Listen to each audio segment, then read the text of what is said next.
break down every single must-start defense for Week 7 of 2024 fantasy football. These are the defenses that are going to help you guys dominate the week. And let's go over what defenses we can pick up off the waiver wire to stream to help us dominate Week 7 of 2024 fantasy football. Before we do so, let me remind you guys that Underdog is the place you want to be if you want to get in on additional fantasy football action all season long. Their Week 6 pick'ems for Monday Night Football are live, and their Week 7 pick'ems are already going live as well.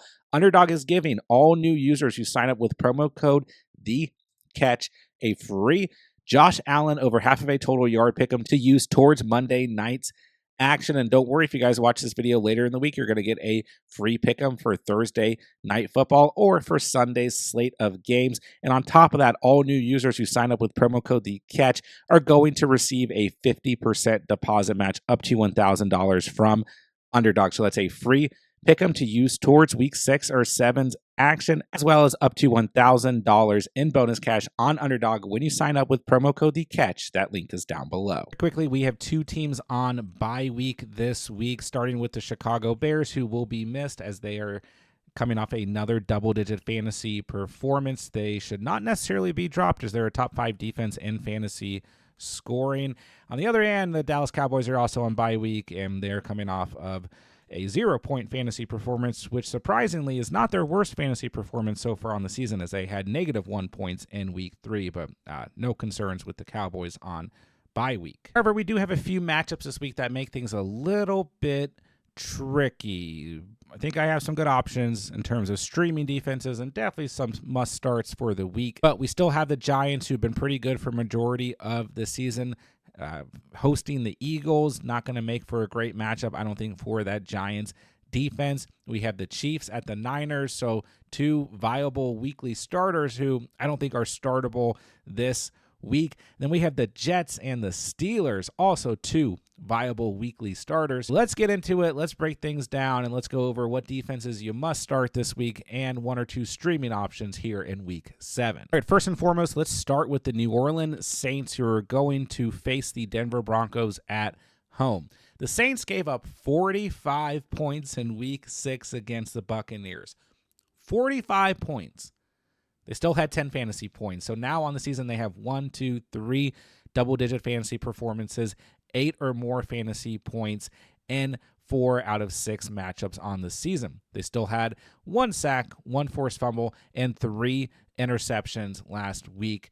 Gave up 594 total yards and still walked away with 10 fantasy points. So I like them a lot this week against the Denver Broncos and Bo Nix. Now, Bo Nix has looked better in the last 2 weeks, but he is still kind of prone to throwing interceptions, and the Saints defense is just a good overall unit. They are top 10 on the season in terms of fantasy points scored, and they sit at just 15% rostered.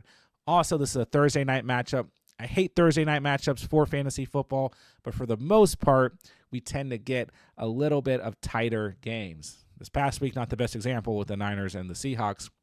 And overall in the season, we have had some better Thursday night football games. But overall, I feel like this matchup between the Saints and the Broncos is just going to be kind of gross. And I'm going to pick the Saints as a team that I talk about here because overall, they're going to be much less rostered than the Denver Broncos. But I will say, the Denver Broncos are still a strong start this week. They don't make the video. They sit at 72% rostered. I feel like we've talked about them every single week. But the big thing here is, even though that they're going up against rookie quarterback Spencer Rattler, who did throw several interceptions in his first rookie start, Pat Surtain's going to be questionable going into the week as he suffered that concussion against the Chargers.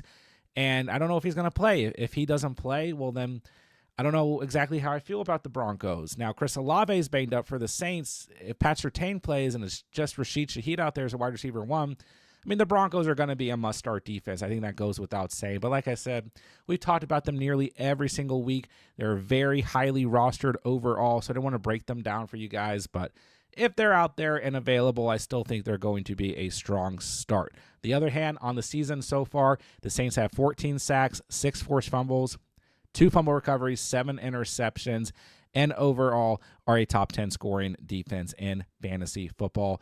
Double digits this past week after giving up a massive amount of points and total yardage. They are a must-start defense that you can pick up off the waiver wire going into week 7. All right, next up, let's talk about the LA Chargers sitting at 52% rostered, and we're a little bit disappointing in week 6 against the Broncos. They started this game looking like they were going to have a double-digit fantasy performance, and they kind of bent towards the end of the game. They still only gave up 16 total points, had 2 sacks, a forced fumble, and a fumble recovery, and 1 interception. So far on the season, they're still a top 15 scoring unit in fantasy football. They have 11 sacks, 2 forced fumbles, 3 fumble recoveries, and 4 interceptions, and that's with them missing week 5 on bye week. They get the Cardinals this week. One of my top choices last week was the Packers against the Cardinals, and right now this Cardinals offense, like, sure, they're still going to do some things, but they just don't look competent at the end of the day,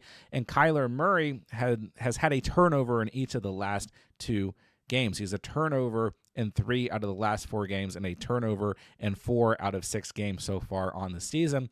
And Marvin Harrison Jr. is now banged up, dealing with a concussion. He may or may not play in week 7. If he does not play, then I like the Chargers even more. Now, this is a road game for the Chargers, but overall, I think this is just a strong defensive unit, and they are a great start this week. In a lot of leagues, they got dropped because they're on bye week in week 5, but I do think they got picked up in a lot of leagues because they were facing the Broncos in week 6. So sitting at just 52% rostered, I know that's actually a little bit higher than we like to see, but they might be out there dependent on your league. And then they get the Saints in week 8, and we know Spencer Rattler is going to start that game. Then they get the Cleveland Browns in week 9. Then they get the Tennessee Titans in week 10. Then it's a little bit of a bad stretch with the Bengals, the Ravens, the Falcons, the Chiefs, the Bucks, but I digress. This stretch right now for the Chargers makes them a must-add defense who we can start with confidence over the next couple weeks. The Cardinals without Marvin Harrison Jr. potentially, and Kyler Murray in this offense and kind of shambles. The Saints with Spencer Rattler. The Browns with Deshaun Watson. And the Titans in week 10 with Will Levis. The Chargers are available. They're a must-start defense this week, and they are a must-start defense for the coming weeks as well. Next up is the Green Bay Packers, who will face a tough offense in the Houston Texans. They sit at 45% rostered, and some people were scared to start them last week, and like I said, this was one of my top plays last week. They walked away with 12 total fantasy points, only allowing 13 total points to the Cardinals. 2 forced fumbles, 3 fumble recoveries. This unit leads the league in turnovers. They finally came to earth in terms of interceptions. Xavier McKinney did not have an interception in this matchup, but obviously the forced fumbles still make them the leading team in terms of turnovers in the NFL right now. And once again, I know it's a tough matchup, but I really feel like the Packers are one of these defenses sitting at 45% roster that we can start on a week-in, week-out basis. You look at some of their tougher matchups. Philly in week 1, still 7 fantasy points. Minnesota in week 4, still 7 fantasy points. So maybe the ceiling's not great this week, but if you own them, you're kind of looking at things like, oh, should I pick up another option, whatever, and the other options are a little bit riskier. The Packers are still a good floor play this week.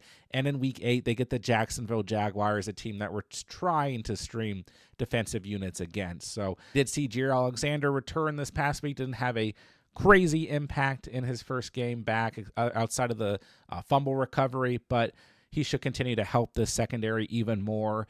We know that Nico Collins is out week 7 for the Texans. I don't know if that's going to particularly matter, but overall, the Packers a top 5 unit in defensive special teams scoring, and they're just going to be one of these teams that you don't want to drop, but you do want to roster and that you can trust on a week-in, week-out basis. The other unit that I think we can trust on a week-in, week-out basis is the Minnesota Vikings, who have dropped to 61% rostered and do have a bad matchup against the Detroit Lions this week. Now, I know the Lions just blew the Cowboys out of the water, and the Lions have looked great, and this offense does scare me, and I don't know if I love starting the Vikings this week, but I will say, similar to the Packers, I think we can start the Vikings every single week and walk away with a safe floor.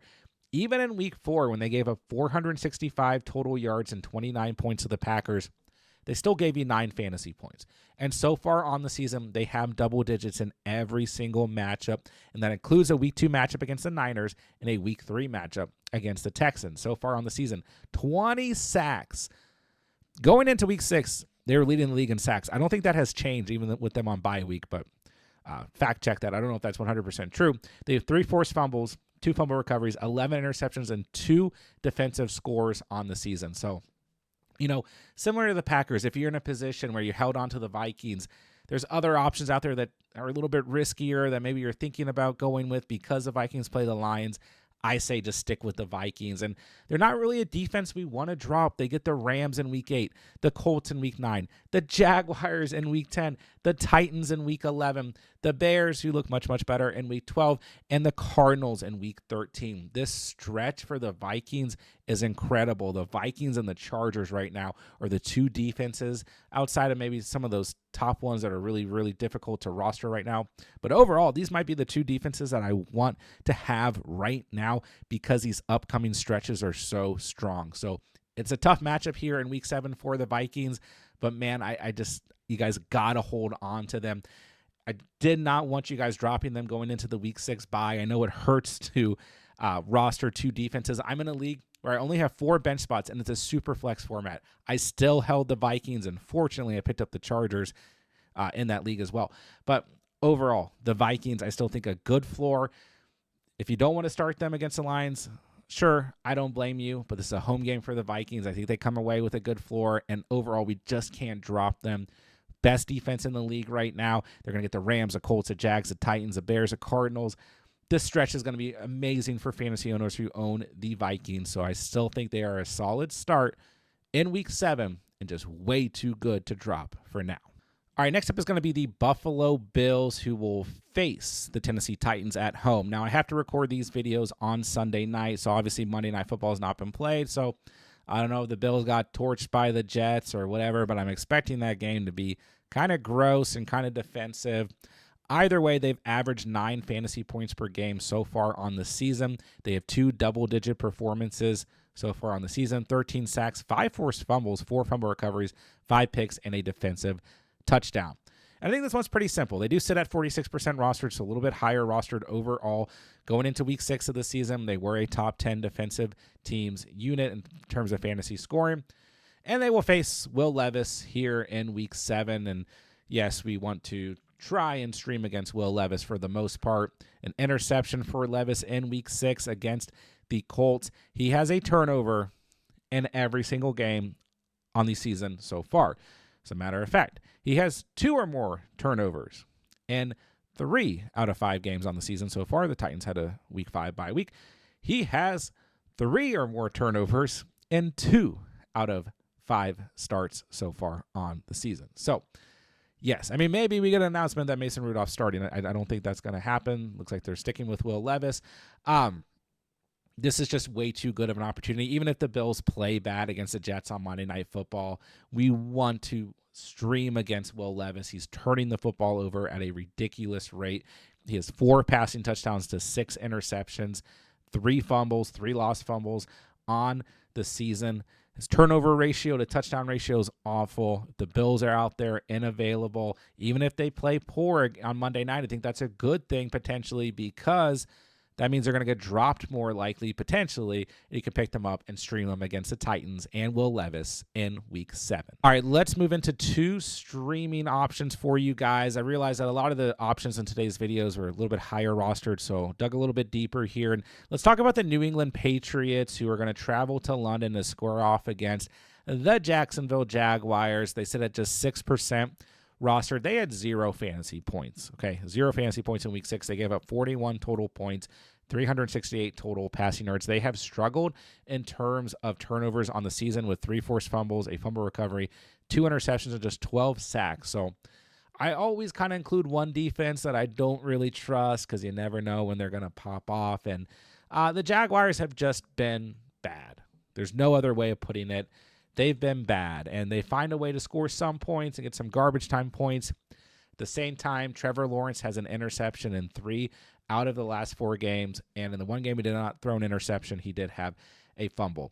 We have Travis Etienne a little bit banged up. I don't know if that's going to matter, but Tank Bigsby, Dearness Johnson did not have great outings in Week 6. Christian Kirk struggled. Brian Thomas struggled. Gabe Davis and Evan Ingram looked okay. So, listen, there's risk here. Sometimes these London games, defense just goes out the window. Sometimes they're tighter games. Hard to say.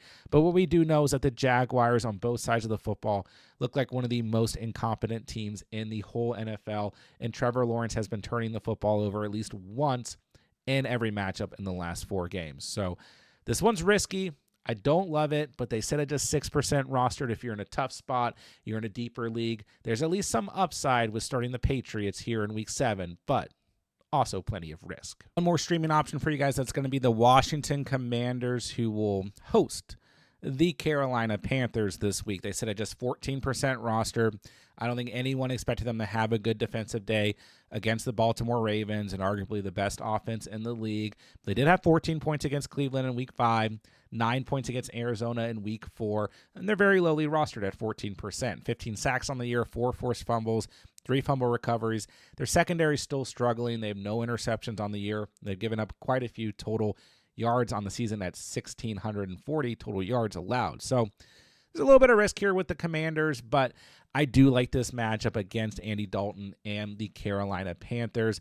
Dalton's coming off a game where he's thrown 2 interceptions. He's thrown 4 interceptions in the last 3 weeks. The only game where he doesn't have a turnover is Week 3 against Las Vegas, and that's the Las Vegas Raiders. Their defense is god-awful, right? So, and he also had 2 fumbles in Week 5. So there's plenty of turnover upside here for the Commanders defense in Week 7. They're at home. It's always a good matchup when the Panthers and the Commanders play in close proximity here. So Dalton's been struggling. The offense has been struggling. They were a little bit better against the Falcons. You know, we saw Deontay Johnson score. Xavier Leggett scored again. But overall, I expect the Panthers to be in a position where they potentially struggle against the Commanders here in Week 7. Commanders are lowly rostered. Might be able to pick them up and stream them. I certainly think they are worth streaming as we approach Week 7. That'll do it for today's video. There's all the defenses that you guys need to start and some defenses that you guys can potentially stream here in Week 7.